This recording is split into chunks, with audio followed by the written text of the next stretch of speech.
მას ასე რეკლამა დასრულებულია, ბრუნდებით პირდაპირ ეთერში და გვერდება ჩვენი კიდევ ერთი სტუმარი, სოციალური დემოკრატიისთვის წევრი ლევან ლორთქიფანიძე ჩვენთან გამარჯობა ლევან და მადლობა რომ გვესტუმრეთ. მოგესალმებით, მადლობა მოწვევით.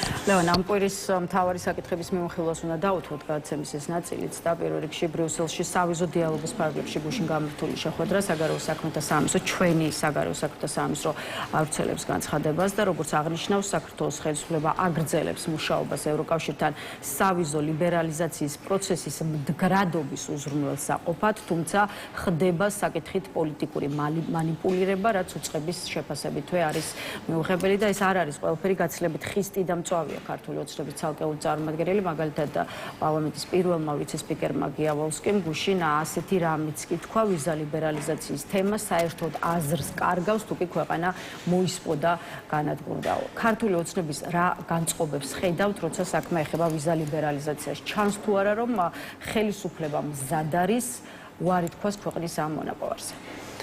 თავდაპირველად ვიტყვი იმას, რომ ნეტავ ბატონი გიავალსკის ოჯახის წევრებს გაუწყვიტონ ვიზა და ჩამოიყვანონ ჩუღურეთში. და აქაც ცხოვრონ და მერე ბატონი გიავალსკი ცოტა სხვანაირად ილაპარაკებს და ცოტა დააბუხრუჭებს. და ესეთი აღვირახსნილი განცხადებები აღარ ექნება. ეს ერთი საკითხი. მეორე, ფაქტია, რომ ქართული ოცნება მზად არის, რომ ვიზა ლიბერალიზაცია დააკარგვინოს ამ ქვეყანას. რა თქმა უნდა, ისინი ცდილობენ, რომ ეს უსიამოვნება თავიდან აიცილონ, არ აწყობთ მათ დამატებითი მიზეზი ამ საზოგადოების შფოთვისთვის, მაგრამ ისინი შინაგანად ამისთვის მზად არიან. რა მიანიშნებს ამაზე? ბევრი რამ მეტყველებს მათ ამ გადაწყვეტილებაზე, მაგრამ ესე იგი ვიზა ლიბერალიზაციის საკითხი განიხილება გუშინ ბრიუსელში და ნაცვლად იმისა, რომ საქართველოს მთავრობის წარმომადგენლები ბულგარეთის პრემიერ-მინისტრს მაინც ხვდებოდნენ, სლოვაკეთში მაინც ჩადიოდნენ და ევროკავშირის შიგნით ცდილობდნენ ვიზა ლიბერალიზაციის მდგრადობის ლობირებას, ისინი წავიდნენ ყირგიზეთში. ეს დაახლოებით იმას ნიშნავს, რომ ტრიგონომეტრიაში სამიანის მიღება გინდოდეს და შუშანი გზავარებდე მასწავლებელს. აი ასეთი გაორებულია მათი დამოკიდებულება. ჩვენ ვნახეთ, რომ ძალიან ბევრ რამეზე ქართულმა ოცნებამ საკუთარი ძალაუფლების გამო, ბიძინა ივანიშვილის პირადი ანგარიშების უსაფრთხოების გამო უარი თქვა, ასე რომ ვიზა ლიბერალიზაციაც გამონაკლისი არ იქნება. შესაბამისად, უნდა შევეწინააღმდეგოთ მათ, რომ ეს სიკეთე არ დაგვაკარგინონ. იცით, თითქოს ისე ამბობენ ქართული ოცნების წარმომადგენლები, რომ რა მოხდა დავკარგავთ ვიზა ლიბერალიზაციას, ჩავდგებით რიგში და ავიღებთ ამ ვიზას. რიგში ჩადგომა შეიძლება მათ მდიდარ ნათესავებს შეუძლიათ და რაღაც ამ ვიზის მოპოვებისთვის აუცილებელი კრიტერიუმების მალე დაკმაყოფილება, მაგრამ შვილი, რომელიც საკუთარი დედის სანახავად მიდის იტალიაში ან საბერძნეთში, მას სჭირდება სუვერენიტეტი მარწყუზე არ იცვლებაო, 2 დღის წინ თქვა საქართველოს პარლამენტის თავმჯდომარემ სწორედ ევროკავშირთან ურთიერთობების შესახებ კითხვაზე პასუხისას და იმაზე საუბრისას, რომ ევროკავშირის და ევროპულ ოჯახში წევრობა მოითხოვს შესაბამისი სტანდარტების დაცვის ვალდებულებას. ერევანშიც ამბობენ, რომ მარწყუზე არ გაცვლიან დამოუკიდებლობას, თუმცა სომხეთის ხელისუფლების ხელმძღვანელი პირები ამით რუსეთის მუქარას და მათი ქვეყნის პოლიტიკაში პუტინის ხელისუფლების ჩარევას პასუხობენ. ჩვენთან იგივე განცხადებები გვესმის არა რუსეთის, არამედ ბრიუსელის კონტექსტში. შესაბამისად, აი ახლა უკვე მარწყვისა და დამოუკიდებლობის შედარებაზე როგორ უპასუხებდით შალვა პაპუაშვილს? ნამდვილად შალვა პაპუაშვილი მარწყუზე არ გაცვლის სუვერენიტეტს, მას გაცილებით უფრო ცხოველი მადა აქვს, გაცილებით უფრო ბევრი რამ ჭირდება, ადამიანი არაფერს არ წარმოადგენდა პარლამენტის წევრობამდე, არავინ მას არ იცნობდა, არანაირი საჯარო ფიგურა იგი არ გახლდათ, არაფერზე აზრი გამოთქმული არ ქონია მას საჯაროდ და უცებ არაფრიდან გადაიქცა ქვეყნის მეორე პირად და ამაზე გაცვალა მან საქართველოს ეროვნული ინტერესები. ამაზე გაცვალა მან საკუთარი ბიოგრაფიაც, ხო? 20 წელი ემსახურებოდა გერმანიის სახელმწიფოს, იქიდან ხელფასს იღებდა, გერმანიის აგენტი იყო მათივე კრიტერიუმებით და დღეს უკვე ლანძღავს იმ ხელს კბენს უბრალოდ, რომელიც მას აჭრევდა. მოკლედ, ქართული ოცნება სუვერენიტეტს ნამდვილად ყიდის, ოღონდ არა მარწყულზე, არამედ საკუთარ პირად ინტერესებზე. თუ ეს ასე არ არის, მაშინ რითი ავხსნათ, რომ რომ საქართველოს ხელისუფლება არაფერს არ აკეთებს იმისთვის, რომ ამ უმძიმეს რეგიონში ყავდეს დასავლეთშიც მოკავშირეები, დასავლეთიდან წამოსული მოკავშირეებიც. ქართული ოცნება ბოლო 3 წელია ამის ლაპარაკით დავიღალე, წვავს ყველა ხიდი ხო დაწვა, რომელიც დასავლეთთან გვაკავშირებდა. ეხლა ის ძაფები, რაც არსებობს, ისიც კი იწვება. აი მაგალითად თბილისის პარტნიორი იყო ქალაქი ზაარბრიუკენის საბჭოთა ეპოქი და ოსკარ ლაფონტენის მაშინდელი გერმანელი სოციალ-დემოკრატის დამსახურებით გაიბა ეს კავშირები და ქალაქების დონეზეც კი წყდება უკვე კავშირები, არათუ სახელმწიფოების დონეზე, იმიტომ რომ ამ ველურებთან საუბარი არავის არ უნდა. იდება კიდევ უფრო მეტი ხიდი ლევან და ახლა მოდით ამაზე ვისაუბროთ. ამ კვირაში იცით რომ ჩინეთთან გადავედით ურთიერთობის ახალ ყოვლის მომცველი პარტნიორობის ეტაპზე. საქართველომ და ჩინეთმა შესაბამისი შეთანხმება სწორედ რამდენიმე დღის წინ და სხვათა შორის გააფორმეს ამ დღეებში, როცა ვაშინგტონიდან რამდენჯერმე გაკეთდა განცხადება იმის თაობაზე, რომ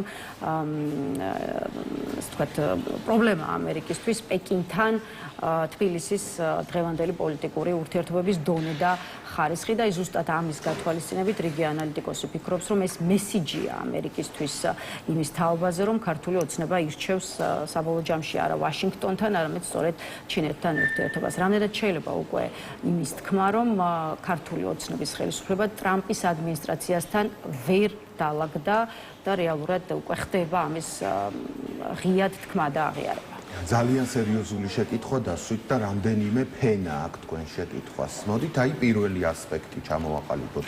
შეშლილი უნდა იყოს ადამიანი და საქართველოს მოქალაქე, თუ მას არენდომება ჩინეთთან ნორმალური და თუნდაც სტრატეგიული ურთიერთობების ქონა.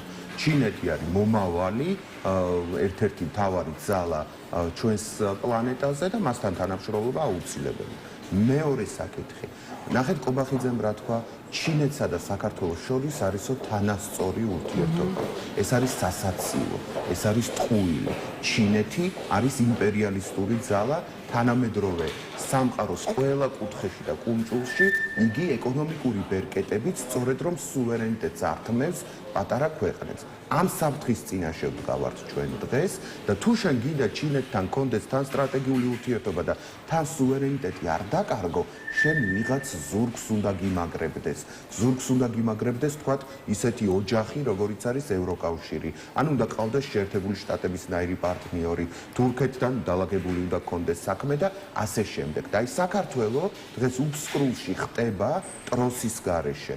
უბსკრულში ხტება დამცავის გარეშე, როდესაც ჩინეთს აცხადებს თავის სტრატეგიულ პარტნიორად, თან ნახეთ ქართული ოცნების პოლიტიკა როგორია, ის მრავალფეროვან საგარეო პოლიტიკას კი არ აწარმოებს, რომ მე თქვათ ევროკავშირის წევრი ვარ და თან ჩინეთთანაც ურთიერთობ, ხო, როგორც ევროკავშირის წევრი ბევრი ქვეყანა აკეთებს, ან ევროკავშირის გზაზე შემდგარი ბევრი ქვეყანა აკეთებს. არა, ის გვეუბნება, რომ ჩავანაცვლოთ, თქვათ, ჩვენი დასავლელი პარტნიორები, ჩინელი პარტნიორებით რათა არავინ არაფერი არ თქვას იმ ავტორიტარიზმზე, რომელსაც აქ ვამყარებთ, ტროტუარზე ხალხის დაჭერაზე, რომელსაც აქ ვამყარებთ და Facebook-ზე კომენტარის დაწერის გამო რომ ადამიანებს ვიჭერთ, ამაზე შენიშვნას ჩინეთი არავის არ მიწევს, იმიტომ რომ თვითონ სტერილიზაციას უკეთებენ თავისი მოქალაქეების ერთ ნაწილს რელიგიური და ეთნიკური ნიშნით და გამოსცებული აქვს საპატიმრო უამრავი პატიოსანი ადამიანი. რას იტყვიან ვაშინგტონში, თბილისსა და პეკინს შორის ყოვლის მომცველი პარტნიორობის,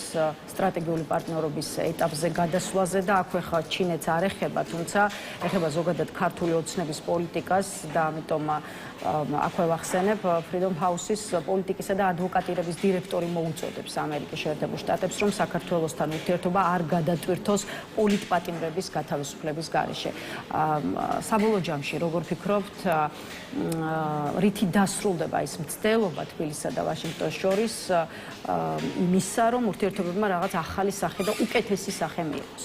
მიმდინარეობს ვაჭრობა ამ დაკავშირებადობის საკითხზე, ანუ შუა დერეფნაის საკითხზე და ტრამპის ადმინისტრაცია მე მგონია რომ ჩინეთის პარტნიორებთან არ დალაგდება და არ ივაჭრებს ამის შესახებ ივანიშვილთან. რომც მოხდეს სასწაული და ტრამპის ადმინისტრაცია იცით როგორი არაპროგნოზირებადია, დღეს ერთს ამბობს, ხვალ მეორეს და ზეგ მესამეს, რომც დალაგდეს თქვათ რაღაც საკითხები შეერთებული შტატების ამ ადმინისტრაციასა და ივანიშვილს შორის, ევროკავშირთან შეუძლებელია რომ დაალაგოს ურთიერთობები ქართულმა ოცნებამ. ანუ ნებისმიერ შემთხვევაში თუ ამ ქვეყანაში ავტორიტარული რეჟიმი არ შეცვლის თავის ქცევას და არ გაატარებს იმ რეფორმებს, რომელიც ჭირდება არა ევროკავშირს, არამედ ჭირდება ჩვენ რომ ვისუნთქოთ და ნორმალური ქვეყანა გქონდეს.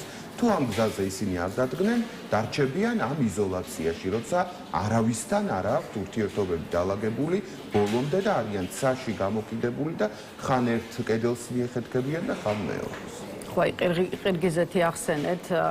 ამჟამად ირაკლი ყობახიძის ვიზიტი სწორედ ამ ქვეყანაში ხორციელდება და ერთ კითხვას მოდით, რადგან ამ ვიზიტამდე მივედით და ჩვენი ინტერვიუს განმავლობაში ამ თემას შევეხეთ, დავსვათ ერთი კითხვა ამ საკითხზეც. დღეს მასპინძელი ქვეყნის პრეზიდენტს შეხვდა ირაკლი ყობახიძე, გაფორმდა ორმხრივი თანამშრომლობის შეთანხმება და როგორც საქართველოს მთავრობის ხელმძღვანელისგან ერთობლივად გამართულ ბრიფინგზე მოვისმინეთ, საქართველოს ყირგიზეთს განიხილავს არა როგორც მხოლოდ მნიშვნელოვან და საიმედო პარტნიორს, არამედ როგორც მეგობარ სახელმწიფოს. აი უხეშად რომ ვკითხოთ, ამ ტიპის ქვეყნების გარსი წამოღება შეუძლია საქართველოს. ქართული ოცნების, ასე ვთქვათ, პოლიტიკურ აქცენტებს ვხედავთ, კურსი დასავლეთიდან გადასულია აზიის და იგივე არაბული ქვეყნების მიმართულებით. შესაბამისად, აი ამ სამყაროს რამდენად შეუძლია დასავლეთის ჩანაცვლება. დასავლეთის ჩანაცვლება ნამდვილად არავის არ შეუძლია საქართველოსთვის თავისი კულტურიდან და ისტორიული გამოცდილებიდან და სოციალური წყობიდან გამომდინარე. დასავლეთს ვერავინ ვერ ჩაანაცვლებს საქართველოსთვის, ეს კაფიოდ შეგვიძლია ვთქვათ. ხოლო რაც შეეხება ამ რეგიონს, დიახ, რომ ამ რეგიონთან ურთიერთობები გჭირდება და დიახ, ყირგიზეთთან ერთად ჩვენ გვაქვს საერთო წარსული, საერთო პოსტსაბჭოთა პერიოდი, საერთო ჭრილობები, საერთო ეკონომიკური პრობლემები, ერთ გზაზე ვართ. თანამშრომლობა მათთან არის სასიცოცხლოდ მნიშვნელოვანი. მეცაც გეტყვით, საქართველოში უნდა არსებობდეს ცენტრალური აზიის კვლევის ინსტიტუტი, რომ მაგ რეგიონს უკეთესად ვიცნობდეთ და ისინი ეს ადამიანები და ეს ქვეყნები გამოვიყენოთ შუამავლად, თქვათ იმ ქვეყნებთან, რომელსაც ვერ ველაპარაკებით ბოლომდე, ან არ გვაქვს აწყობილი ურთიერთობები და მათ აქვთ, მაგრამ კიდევ ერთხელ ვიმეორებთ, ეს უნდა იყოს პოლიტიკის ნაწილი, ამას უნდა გქონდეს კონტექსტი და კონტექსტი უნდა იყოს ის, რომ საქართველო ისწრაფვის ევროკავშირის წევრობისკენ, დასავლური თანამეგობრობის ნაწილისკენ.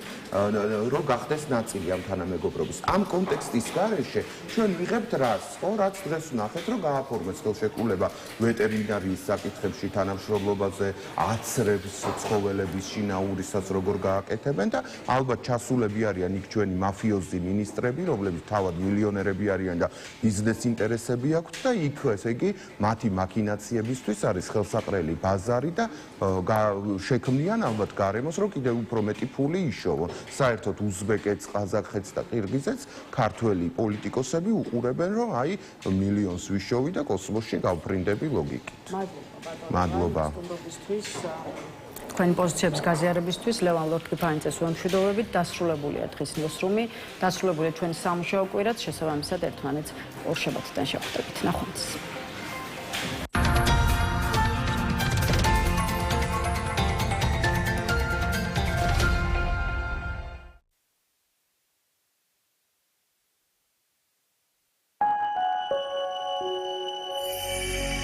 პალიტრა ნიუსი, ახალი ამბების ტელევიზია.